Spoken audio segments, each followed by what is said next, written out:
নমস্কার বন্ধুরা, কেমন আছেন সবাই? আশা করি ভালোই আছেন। আজকে আমি একটা ভিডিও নিয়ে আপনাদের সামনে এলাম।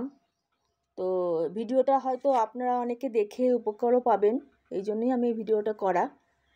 ভিডিওটা হচ্ছে যে কাল রাত থেকে আমার বউকে দেখছি, মানে কদিন ধরেই দেখতে পাচ্ছি যে ও একটুখানি খুব ল্যাথার্জি ভাব, তারপরে খেতে চাইছে না। তো আমি সিমটমটা বুঝতে পারছিলাম না যে কি হয়েছে। তো যাই হোক, তো কালকে রাত্রেবেলা হঠাৎ করে তারপর দেখতে পাচ্ছি যে ওর বুকে যে দুধগুলোতে দুধ এসে গেছে। তো এটাতে বলে, এটাকে অ্যাকচুয়ালি বলে ফলস প্রেগনেন্সি। এটা ওর আগেরবারও হয়েছিল। তো আমি ভাবিনি যে এটা আবার সেকেন্ড টাইম হবে। তো হঠাৎ করে দেখতে পাচ্ছি যে ওর আবার সেই দুধগুলো পুরো দেখুন, এই যে লাল টোবা টোবা টোবা টোবা হয়ে ফুলে গেছে। আর এই দুধ, এইতে কি হয়েছে, দুধ এসে গেছে। দুধ আসার ফলে কি হচ্ছে, ওখানে দুধটা যেহেতু বেরোচ্ছে না, সেহেতু ওখানে পেন হচ্ছে। এবার কালকে রাত্রেবেলা সারা রাত দেখতে পাচ্ছি মানে ব্যথাতে ছটফট করছে, আর সমানে মানে কিছু তো মানে আমাকে বলতে চাইছে যে ওখানে আমি একটু স্যাক করে যদি দিই তাহলে ও একটু আরাম পাবে। তো আমি তো কালকে রাত্রেবেলা তো সারা রাত ওকে নিয়ে বসে আছি, ওকে একটুখানি ঠান্ডা জল, একটু গরম জল এরকম স্যাক করে করে অনেকটা, যখনই স্যাক করছি কিছুক্ষণের জন্য একটু ভালো থাকছে, তারপরে আবার যে কে সেই হচ্ছে। তো যাই হোক, তো ফার্স্ট টাইম ডাক্তার দেখিয়েছিলাম, ডাক্তারবাবু অ্যান্টিবায়োটিক দিয়েছিলেন। তো অ্যান্টিবায়োটিক খাওয়ানোর পরে ওর এটা শুকিয়ে গেছিলো। তো আমি ভাবিনি যে সেকেন্ড টাইম এটা আবার হবে। তো যাই হোক, হয়েছে, এখন তো কিছু করার নেই। তো ডাক্তারবাবুর কাছে নিয়ে যাব, দেখি ডাক্তারবাবু কী বলে।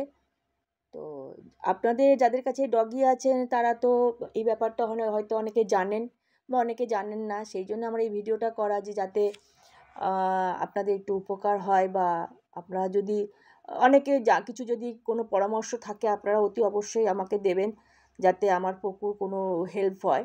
আমি ডাক্তারের কাছে তো অতি অবশ্যই নেব, এবং যারা জানেন না যে এই ব্যাপারটা কি, তারাও হয়তো আমাকে দেখে হয়তো কিছুটা জানতে পারবেন।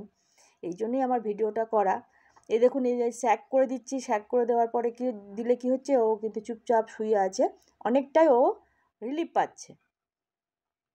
তো এইটা আমার মনে হয় না যে মানে দুধটা বারবার করে গেলে বার করে দিতে হবে না, যখনই দুধটা জমবে তখনই ওর পেন হবে।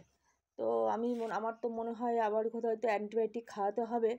তো আজকে দেখি ছেলে বাড়ি আসুক, বাড়ি আসলে ও বাপিও বলেছে যে ডাক্তার দেখাতে হবে, ডাক্তারকে দেখালে যদি আবার অ্যান্টিবায়োটিক দেয় তো অ্যান্টিবায়োটিক দিতে হবে।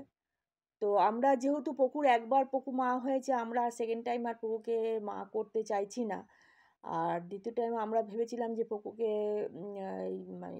ইউটেরাসটা বাদ দিয়ে দেবো ভেবেছিলাম। তো আমার প্রচণ্ড ভয় এই ব্যাপারে, এই ব্যাপারে ভয় আছে বলে আমি সাহস পাচ্ছি না। তো ডাক্তারবাবু বলছিল যে যদি ইউটেরাসটা বাদ দেওয়া হয় তাহলে হয়তো ওর যে এই রোগটা হচ্ছে এটা আর ফার্দার হবে না।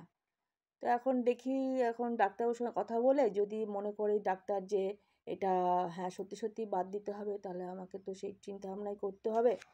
কিন্তু আমার এইসব বউকে নিয়ে আমার প্রচণ্ড টেনশান। দেখুন, কিছুক্ষণের জন্য ওর দিয়েছি, কিছুক্ষণ আরাম পাবে, আবার এই বেশিক্ষণ না, হয়তো ঘন্টাখানিক একটু ঠিক থাকবে, আবার ঘন্টাখানিকের পরে আবার সেই দুধটা যখনই জমবে তখনই ও পেন শুরু হচ্ছে।